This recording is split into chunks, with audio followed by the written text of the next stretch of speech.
All right, so let's start with the big story that we are tracking on WION at this hour, where 20-time Grand Slam champion and the world's #1 tennis star Novak Djokovic has launched his final bid to avoid deportation from Australia.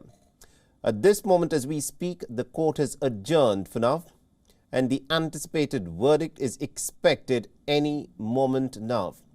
The fate of the world's #1 tennis player is to be decided by 3 court judges. The Novak Djokovic's high-powered legal team has kicked off the proceedings. They argued that his detention and his deportation are completely illogical, irrational and also unreasonable. In the latest, Novak Djokovic's lawyers have told the court that there is no evidence which shows that his presence prompted any kind of anti-vaccine protests.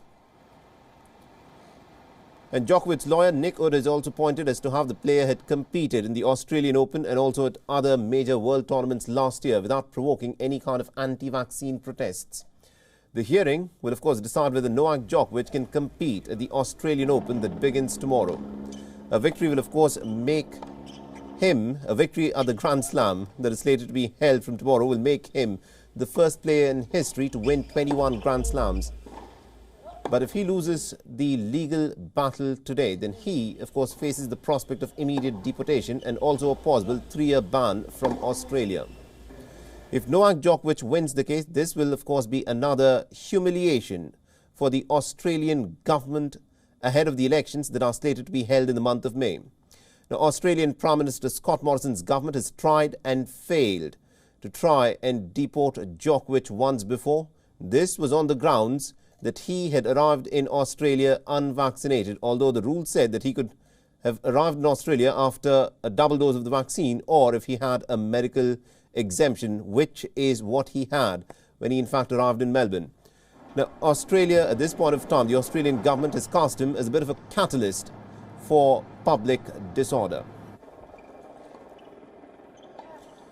Now, to give us more updates in terms of what is, of course, expected in this verdict, we are joined at this point of time on our broadcast by Martha Pascual-Juanola, who is joining us live from Melbourne. Martha, thank you very much indeed for joining us in this broadcast. And beyond now, this, of course, is a case that is being watched across the world with bated breath. At this point of time, we're given to understand that the court has adjourned the proceedings and they are considering the verdict that is likely to be delivered. So what are the arguments that have been put forth both by Novak Djokovic's legal team and also by the Australian prosecution in this case? So thanks for having me, just to begin with. And just to get started, I think the whole case rests on the fact that Djokovic would incite anti-vaccine protesters if he were to stay in Australia. So his legal team, which is spearheaded by Nicholas Wood, argue that the government failed to consider the fact that if Djokovic were to be deported back to Serbia, for example, that there's no evidence to suggest that that wouldn't spark anti-vaccine protests or an anti-vaccination sentiment in Australia anyway. And they're saying that a lot of the state's case rests on the fact that Novak Djokovic made some comments back in 2020 about vaccination, but they say that Immigration Minister Alex Hawke here in Australia failed to actually reach out to Novak Djokovic and ask him for his vaccination views since he arrived in the country. On the other hand of the argument, you've got the government's lawyers who are arguing that it doesn't matter whether that would cause, that is enough for Novak Djokovic to be here to cause that anti-vaccination sentiment. Let's not forget that in Melbourne, there were protests pretty much every week, what we call here freedom protesters, which opposed to compulsory vaccination against COVID-19.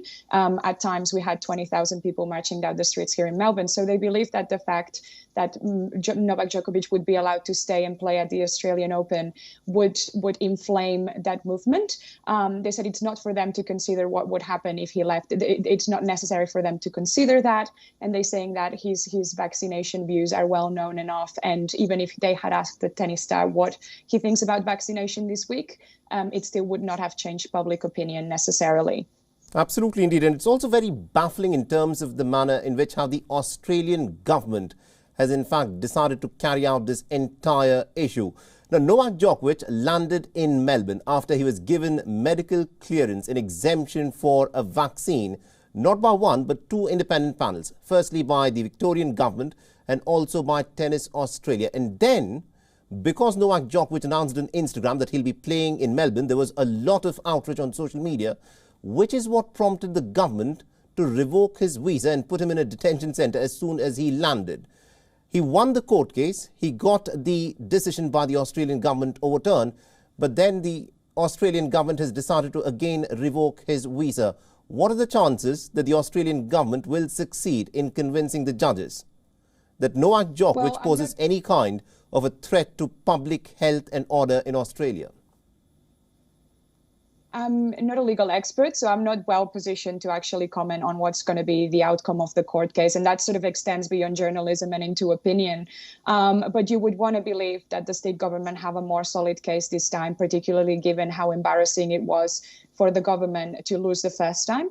So you would think that this time around they would come prepared and they would be pretty confident that they can pull it off, if for absence of a better word. On the other hand, this time they're relying on like ministerial discretion, which is a much broader provision under the law. It's very, very subjective and very relative to the minister's views. So it's a lot harder to fight for Novak Djokovic lawyers. Right. Now, at this point of time, a lot of people are also saying that some of the decisions that are being taken by the Australian government are more because of the political compulsions, because elections are due in the month of May, and therefore the Australian government wants to come across saying that it has a very strong stance for vaccinations and for ensuring that infections, of course, stay down. Is that what is prompting the Australian government to take the decisions that it has in the case of Novak Djokovic? Well, again, that's entering in the realm of opinion. But I mean, there's no doubt that, having the election around the corner would have played a part in how cautious the government was in tackling the issue. And particularly, quite likely, the fact that Alex Hawke, the Minister of Immigration, took so long to maybe make his decision and really wanted to build a solid case. I'm not going to get into whether this is a political matter or not, but it is not new for Australia to be very tough on borders. That Australia as a country has had a very tough policy on immigration in the past. They've always wanted to be seen really strong in that regard, both in how they've handled the COVID pandemic and how they handle immigration. So it's not new for Australia to want to show sort of some force in that regard. But in terms of the pandemic, obviously here in Australia, we're seeing a huge wave of Omicron cases and the hospitals are starting to get overwhelmed. So there is a real fear that these surging cases is going to be something that hospitals can't handle. So it's a sensitive time for Australia nonetheless. And I think this just has all played a role in the way the government has handled the issue. Whether that's completely electioneering, I'm not sure I would go that far. But there's no doubt that around an election, you have to be very careful about how you handle something. All right, we'll have to leave it there. Thank you very much indeed, Martha Pascual Juanola, for joining us and getting us all those updates there. WION is now available in your country. Download the app now and get all the news on the move.